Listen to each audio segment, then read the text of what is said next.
All right. Welcome to our market update. Go, Zach. Say hi. Hey, everybody. Welcome. Excited to see you. This is going to be an awesome thing every month we're doing for you. So hope it works. Yes. We're really excited to share what the market's doing. I know everyone's really anxious to know what's happening in the real estate market. Zach do you want to just introduce yourself so they know? I'm a lender with Academy Mortgage. I've been doing loans now for about 8 years. So it's kind of a wild market. I figure it's a little crazy, and we can answer some questions, have a little bit of discussion, talk about where things are going to look like for the next 6 months, year, and maybe even further than that, if we can get there. Perfect. And my name is Megan. If you don't know me, I am the broker of Powerhouse Real Estate. I've been in the business for 6 years and I've sold over 100 houses. So it's been a journey. We were before it got busy and then through COVID. So we've kind of seen a little bit of all of it. So yes, we'll just get started. If you guys have questions, you can put them in the chat. Also, you're welcome to, if you're watching this back on another platform where we save this, you can send us a DM or comment and we will answer your question after as well. Okay, let me share my screen. Oh, the one I was going to share. Oh, here we go. All right. We're going to start here. Sorry, there's so many buttons to click. There we go. All right. So I'm going to start with the real estate side and then Zach's going to get into the lending side after. So it will kind of all tie together. If you guys have questions, please just put them in the chat or you can unmute yourself and ask us. That's totally fine too. All right. So what we are seeing right now, I wanted to show you guys some cool charts. I love to see kind of where Utah stands with everything because as we went through COVID, we heard that everyone was flooding to Utah and that our market was booming, which was true. Our market was one of the top markets overall in almost every category. So besides people leaving, that was the one category we didn't win at. But we also brought in the most jobs overall. Utah was the highest state that brought in the most jobs through COVID, which is also why we saw so many people coming here as well. So this is showing that home prices appreciated over the last 5 years, about 60%. Utah on average. So here we were again in one of the top, we were about 80 to 100% that homes appreciated over the last 5 years here. Equity gains. So this is just in 1 year. So from Q2 of 2022 to now, most on average homeowners gained about 71,000 in equity. Which is a little bit deceiving because we saw our market go down. So this was actually Q2 from 2021 to 2022. So this ended in 2022. So as we saw the market then go down, so right about Q2 is when we saw things shift here. So I wanted to show you kind of what that looked like as well right after this one. So from 2017 to 2020, we saw a 12% increase in homeowner gains. From 2020 to 2022, you can see the dates, March to September, 38%. So, I mean, that's crazy. On average, before COVID, we were seeing about a 4% increase year over year. And we went all the way up to 38% in just that short amount of time. And so I wanted to kind of point out a little bit of what we're seeing right now. So our market in 2022, from September to December, we dropped about 3% overall in our prices. From May, which is when our market peaked, I'll show you that. So this is what our market looked like last year as far as pricing goes. So from May to December, we saw an 11% drop in prices. So overall, we saw 11%. It obviously was smaller the end of the year, but overall, because of the gains from January to May, we saw only a 1% decrease overall on average. So as you can see in this chart, we start where we started. We're just barely in December, just barely under where we started last year. So January is going to be a little bit skewed because we haven't ended the month yet. So any of these charts that we're showing, it's just the data that we have so far, which isn't always super accurate until we get past the end of the month. So even though it looks really down, I doubt it's going to end that far down. But this is what we saw in prices last year, which I thought was really interesting to see. And overall, about a 1% increase. If you bought a home in May of last year, you lost a little equity. But if you owned a home before last year, then chances are you still have plenty of equity. Overall, we were fine there. Do you have a question, Zach? Yeah, so I was just gonna ask, man, so what are you kind of seeing now in the market from December, let's say, to now? What have you kind of been seeing on the real estate side leading up to it? So we're seeing homes selling for a lot closer to asking price. Not so many lowball offers. We're seeing them move a little bit quicker. There's a lot more buyers in the market right now. Just to give you an idea, we did an open house in November and had nobody through.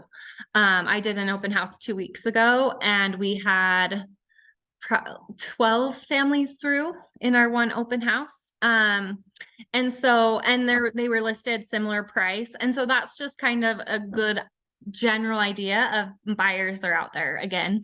Now versus the last 2 months of the year was pretty dead. I mean, if you talk to anyone in the industry, the November and December were rough. Nobody was buying. If houses were listed, they were just sitting. And so we are definitely seeing a shift in that. Awesome. That's good. Yeah, I mean, I've seen it on my end too. I just feel like there's a lot more activity, which I think getting up to that a little bit more appreciation, I think we'll start to see it really start to tick up in the next couple of months. For sure. For sure. So what we're seeing right now, to answer your question a little bit more, we're seeing more of a normal market. Homes are supposed to sit. They're not supposed to sell overnight. They're supposed to sit. Buyers are supposed to be able to look at a good variety of homes and make an educated decision and a, comfortable decision on what they want and not be rushed and pressured into anything. And that's what we're seeing a lot more of. I wanted to kind of give you a buyer's market versus a seller's market analogy. So a buyer's market obviously is going to be a market where buyers have more pull. So a market where homes are sitting longer, buyers get to make offers based on what they want to pay for the house and not what will get accepted by the seller.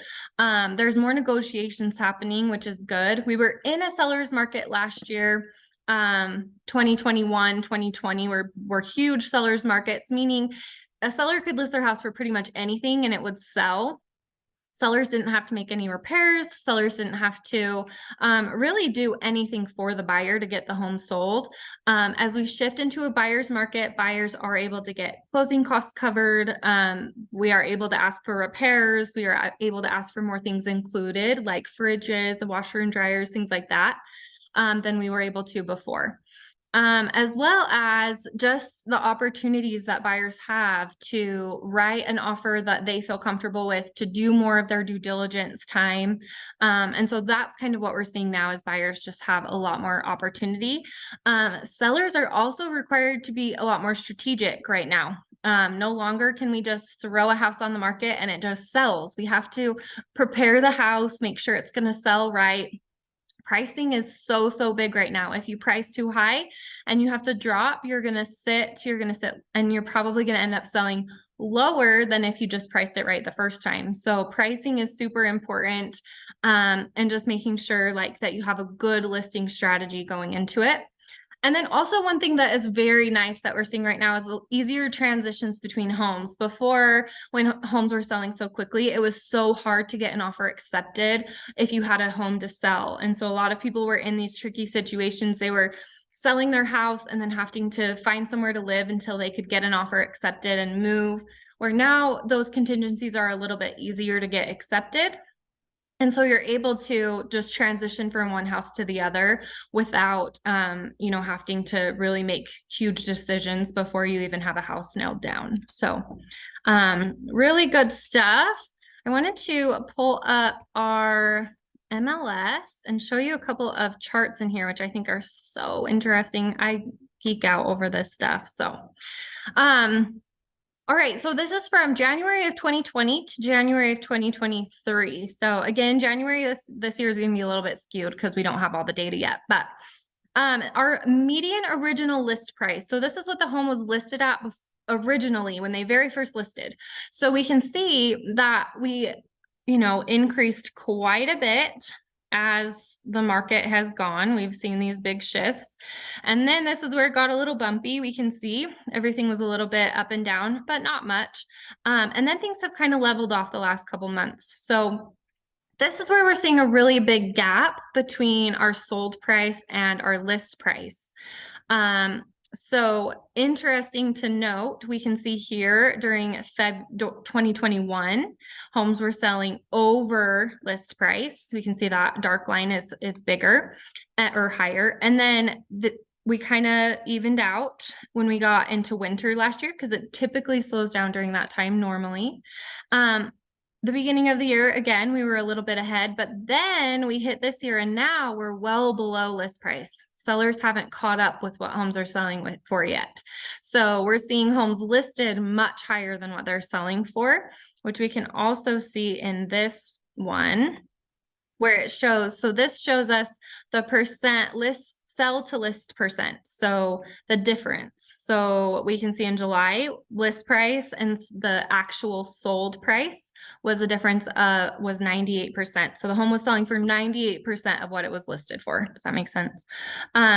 Where in December we were 91%. So homes were selling for 9% lower than what they were listed for, which is huge. We haven't seen that in a really, really long time. I think when I pulled it, I'm going to just pull a little bit longer of a timeline so we can see how low that is compared to previous years. Because again, as we look at these stats, 2020 and 2021 are kind of an anomaly. It's not real data that we can really compare because it's so different. But yeah, we can see back in January of 2012, we were, that's the last time that we were that low compared to list price. So that's really interesting to know, and the sellers just need to catch up with that and start listing it correctly, and then we'll see that gap close. And I think we will start to see that already. We're seeing offers coming in a lot closer to asking price. And then I wanted to look at our days on market. So this one is interesting because as you can see, we usually typically follow a trend. You can see these swings in the market. It's very, very normal that during the beginning of the year, we see homes selling for or taking longer to sell. And then as we get into our peaks in May, they tend to go a lot lower. And so we see these swings where from in 2020 and 2021, we missed the swing. We just stayed low. But we're seeing it come back up, which again is really normal. We're a little bit higher than what we typically have seen the last good few years. But we do anticipate that we are going to follow this trend now and start to head back down as we get into, you know, March, April, May. And that will then just continue on this trend that we've seen for years, that again, these years were just kind of an anomaly, something that wasn't normal that we can't really use to compare. So do you have any questions on this, Zach, or anyone? No, so I was gonna say, Meg, what's your advice? I mean, for a buyer in this market, like with the seasonality and kind of from what we're seeing, what do you think, or what's some good things like a buyer should probably be aware of right now as we kind of get into January? We're kind of out of the lull of October, November, December. What do you think like a buyer should start doing now to prepare? Because it's obviously going to get busy in the next couple months. How can they kind of alleviate the stress on what they're going for?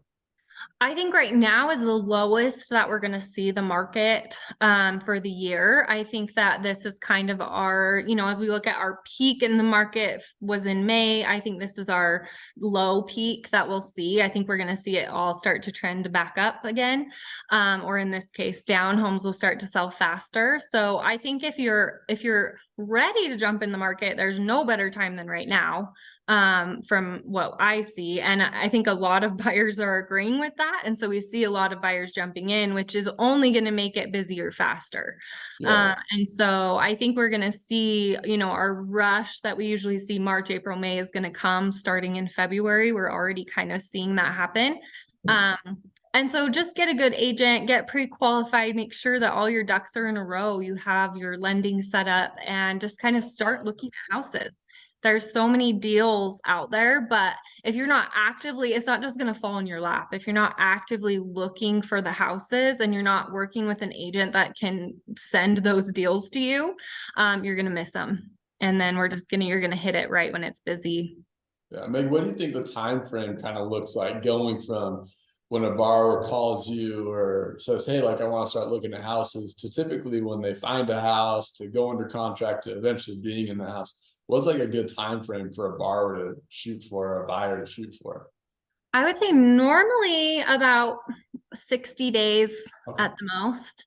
It just depends on your price range and how picky you are. And I mean, it depends there, as we get into the higher price ranges, there's less houses and buyers tend to be more picky because they're spending a lot more money. Whereas when we're in the lower price ranges, the mid ranges, we see a lot more houses listed. So there's more opportunities. So then we can go a little quicker. So once we get the home under contract, so the longest part is just finding you the house. Then we're about 30 days. Cool. Thanks. Okay, so I just have a couple more things that I wanted to show you. Let's see. So overall, this is what we're going to see. This was our forecast for the year. So for 2023, and this has actually changed. It was a little bit higher when they did it in September, but it actually has changed as they've updated it. So overall, the average of all 7, these are all different forecasting that we look at. It's about a 0.1% increase for the year.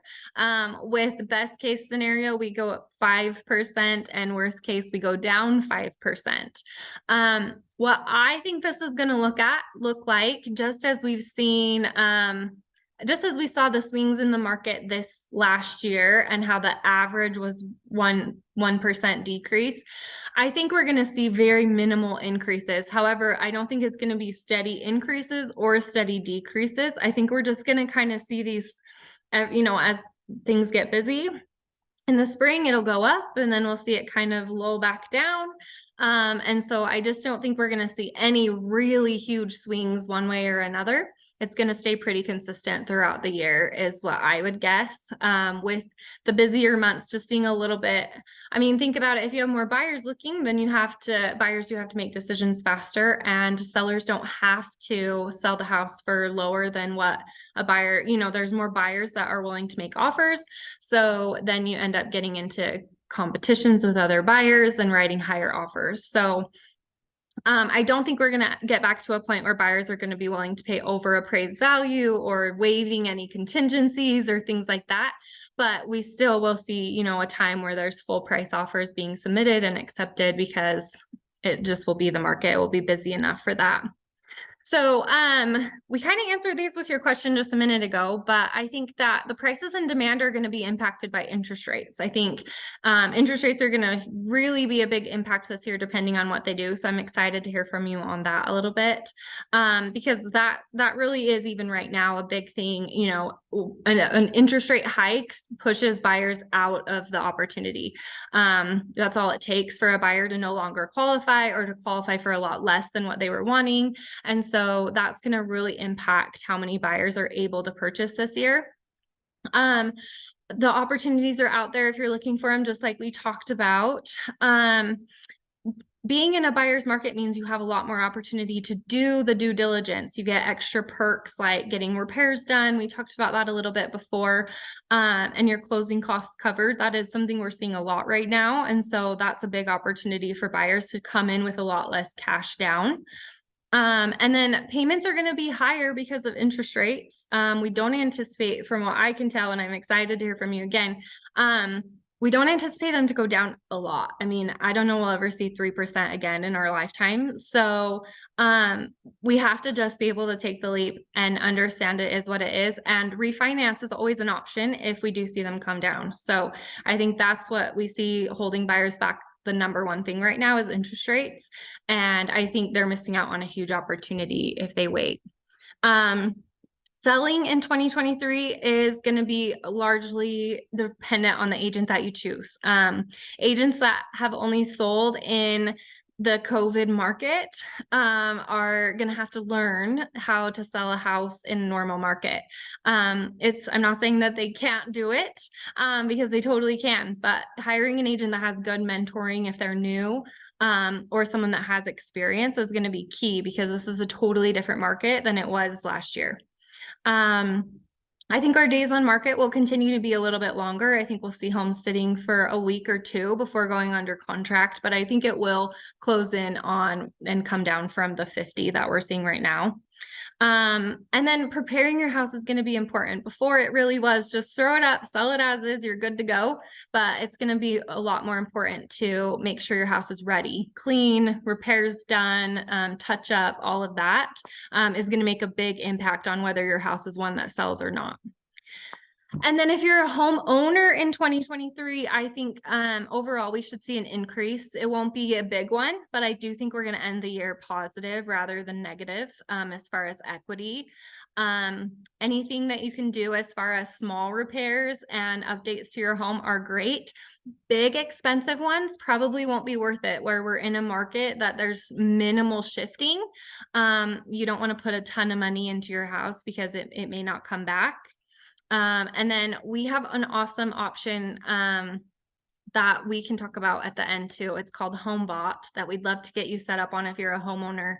It is a free resource that it will just track the value for you of your home and kind of give you some options there. So if you're a homeowner and you don't have that set up, reach out to us and we'll get you set up on that.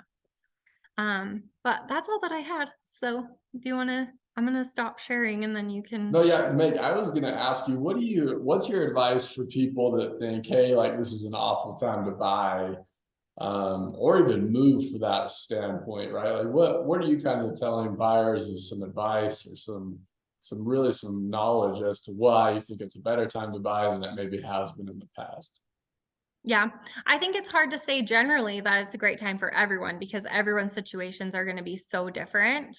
And so for some people, it may be a horrible time to buy, and you're not wrong. But I think generally speaking, it's good because it's a buyer's market. So we had a statistic come in that 80% of people that bought during COVID regretted their buying decision, which is so sad because 80% of people that bought a house in the last 2 years are not happy with their house and they probably overpaid for it. So while their payments are lower because they have they got a great interest rate because interest rates were amazing, they maybe waived their inspections and ended up with a house that has all these problems, or they just don't like it because they were rushed into the decision and didn't have the opportunity to say never mind, or change or decide. They had to really settle on things that they want to settle on.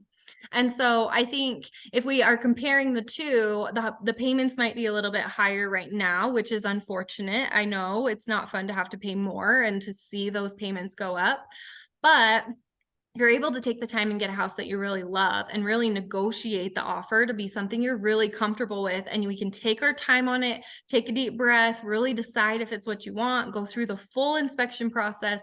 So at the end of the day, when you buy that house, you're happy with it, you love it, you are comfortable where you're at, and you can stay there for a while. And I think that's the difference that we're seeing now versus last year or 2 years ago. Cool. Awesome. Thank you. Okay. If you want to go ahead and share.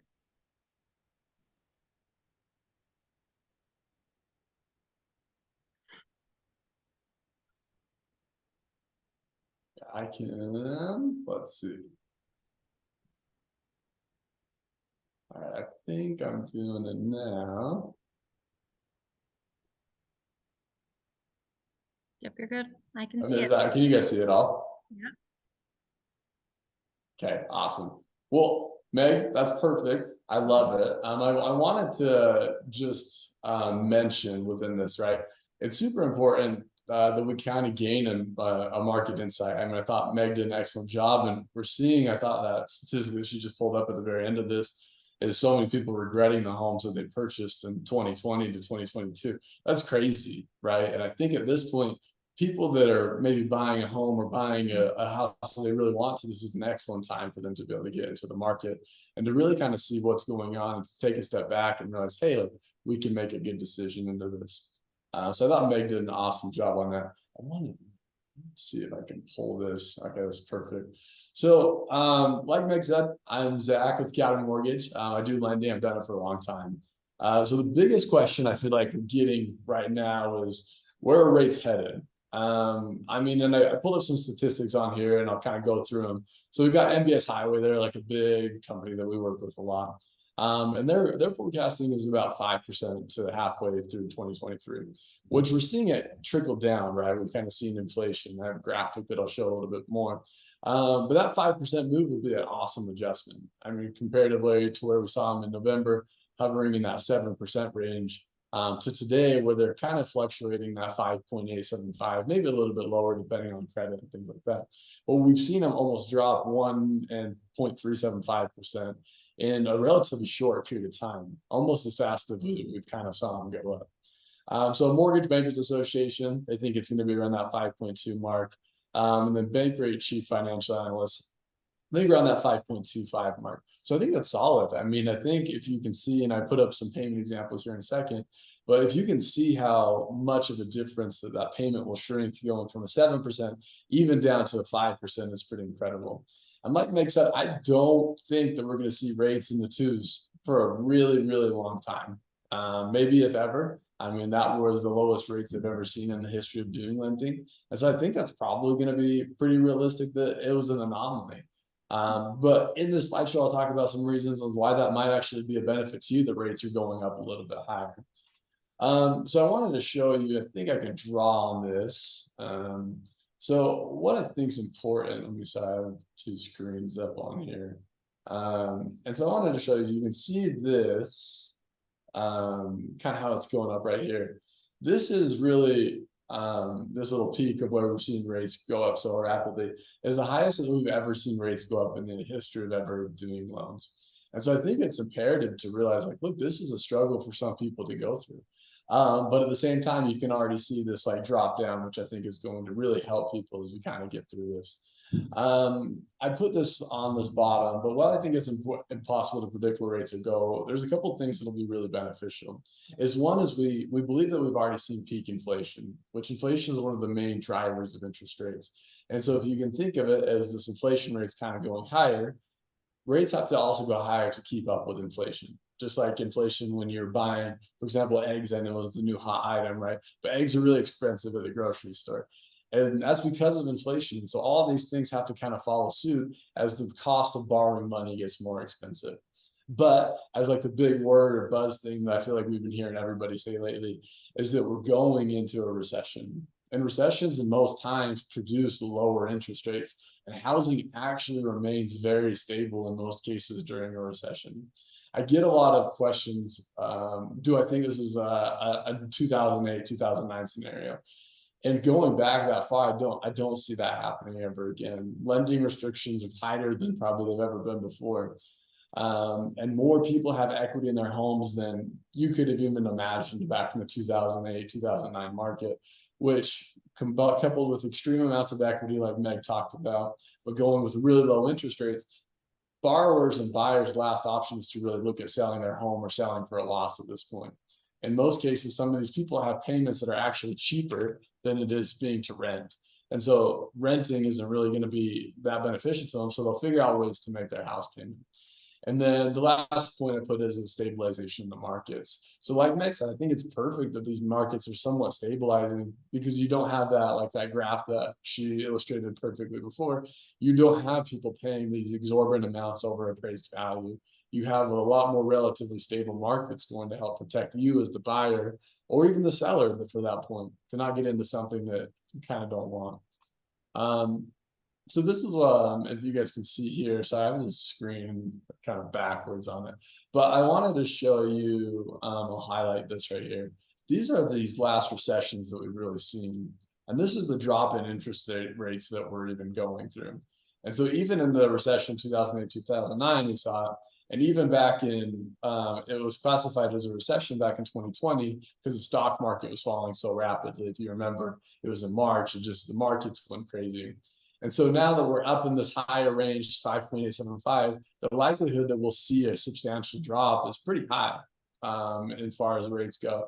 And maybe that does level out around the 5% range, as inflation will take a little bit of time to get there. But it's promising to note that the likelihood that rates will get better over the next 6 months to a year is pretty high. And obviously it's impossible to predict there. I mean, I dare say there would ever be another COVID 2.0. But with the way things are going, it's crazy to see kind of where the market's going. And that bodes very well for people that are looking to get into the market, or even possibly for people that have purchased it in the October, November, December rates that are looking to refinance because now their home has actually built a little bit of equity in the past couple of months. And so this is, I think, what most people would rather know is, how can rates help you? And I think Meg did a beautiful job at illustrating that earlier, that it can be a little bit more favorable for buyers right now. It allows them to have more inventory. It allows sellers to willing to negotiate on sales prices, and concessions can be made to cover things. People are getting into some kind of sticky situations that I don't know now, that might be why they're regretting it. And I wanted to bring up this little point right here, pretty quick, but this is a good graph that I thought was valuable to see in January 2022, when rates were really low, right? The average rate on a 30-year fix is around 3.5%, to where we're at now with a higher rate around, when I put this together yesterday, it was 5.25. So you can see the difference in that red is around $375 a month. But I'm willing to guess that most people, if you took the house that you were buying for peak of the market now from in January to now in January 2023, where there's a lot more inventory, my guess is that this 450 group may be a little bit more in love with that home for the $375 that they're paying a little bit more. And, you know, with that, I think it's important to note that wage growth, so wage growth in the state of Utah, on average about 4% last year. And so if you took an average of 50,000, let's say in this case, which is national or Utah average for income, and times it by 4%, that means you're about $170 more a month in discretionable income. So taking that down even a little bit more, it's not as crazy as you might think, kind of getting into these higher rates. And this last slide, before we kind of open it up and really get some questions, is what I think is going to happen as we see rates drop. I think we're going to see a couple things, mainly being increased competition between buyers. That's pretty important, right? Getting more market share right now is really helping people to choose kind of what they're after. I thought this was an interesting statistic. Last week, mortgage demand dropped nearly 28% as soon as rates dropped lower. And so you can see, as soon as we saw a slight tick, they're around 6%, 6.125, dropping into that 5.25, 5 or 5.725 range, or applications just shot up through the moon. And that's because people, as soon as they see a little sliver of hope, they just grab at it, right? And that's what's going to happen as we see rates trickle down. And as those rates trickle down, home prices will continue to start their trend upwards and get back into that shortening that graph that Meg showed us earlier. And then I thought this was interesting, is there is a pretty big shortage of homes in Utah right now. And that's going to prevent massive, large price drops, because there will always be people that need to buy houses. This is a big difference that we saw from here to when 2008, 2009, where there's a surplus of homes available on the market. Now there's so many people trying to get into this market that's preventing this floor from going out from under us, and people dropping their sales or those prices really crazy. So Meg, I mean, what questions can I help answer for you? What kind of things have you gotten? Sorry, I didn't look at the chat, I didn't know. But I don't think we have any in the chat. If you guys have questions, chime in. I think we still have a few people on here. Yeah. You answered all the questions. That's so good. So we see interest rates probably just kind of staying pretty level this year. yeah, I mean, so I think it's important. I mean, so it's like a lot of times people think rates should go like this, right? I mean, if you have like a little paper, a lot of times people think rates are gonna just go like up or down, right? But rates like move like this. I mean, they're just like, you know what I mean? And they'll slowly trend down, but it's important to realize, you can kind of see in the terrible drawing. But I think it's important to note that like rates will eventually come down, whether it be through a recession, whether that be through inflation coming down. And that's a great opportunity to refinance. I mean, and there's a lot of people that it's like you can do temporary solutions, whether that be like a temporary buy down or a permanent buy down. There's a lot of various like options to really help people to get into homes. And I know it's not ideal, right? I mean, nobody likes, I hate it, right? That's my job to have high interest rates. And I wish I could say that I saw them getting down to the twos, but I just don't think that's going to happen for a little while, you know? Well, and prices follow interest rates from what we've seen the last couple years. So if interest rates did drop to the twos, we'd have another frenzy of pricing. And so, it's kind of one or the other. And I think that's where people get like, well, no, I want low interest rates and this kind of slow market. And I mean, you just can't. I mean, you can think of all the people we've helped in the past 2 years, right? I'm like, I don't think one of them would say that was like the best time to like jump in because they were like, I'm bidding over, I'm giving my first kid away, like Yeah. I'm trying to get a raise, all this stuff in the mix. And it's not to say that that wasn't the right choice, but it is saying that was a pretty crazy time. Right. And I think as things level out, I think it allows people to digest things, maybe make a little bit more sound decision into what they're going for. You know For what I sure. mean? For sure. Yeah, no, I totally agree. Well, I think we did a good market update. There's no questions. So It's everybody's experts. we answered everything. Yeah, Okay, I mean, so again I next think it's month, good. and we'll see how things shaped up for January. I'm hoping it's good. Me too. I'm hoping. I If can it's bad, we feel it. just stop doing it. I can feel it. I think it's gonna be awesome. I think it'll work out good. And I do think after this lull of like wintertime blues, I think it'll just really start to like pick up again. Yeah, I think also builders have picked up, which has been good because that was a little bit scary for a minute, but and they're going to start raising their prices again because people are back in the market and they were selling houses for nothing. Yeah. And so that's going to also pull houses up as well. So I mean, and it's hard to because builders that are just like they're 9 months from dig to finish time. It's like in 9 months, you might see rates 5%, maybe high fours. It's like then they're not gonna be willing to give the negotiations in 9 months that they are right now. You know what I mean? So yeah, for sure. Sorry about the phone ringing. My parents still have a house phone. just in case I need them, I'll write down their phone number. All right. Well, thanks for joining us, everyone. We're gonna share this on a few places. So, and we'll see some people next month when we do it again. So watch our social Awesome. media and we'll post it. Thanks, Meg. Hey.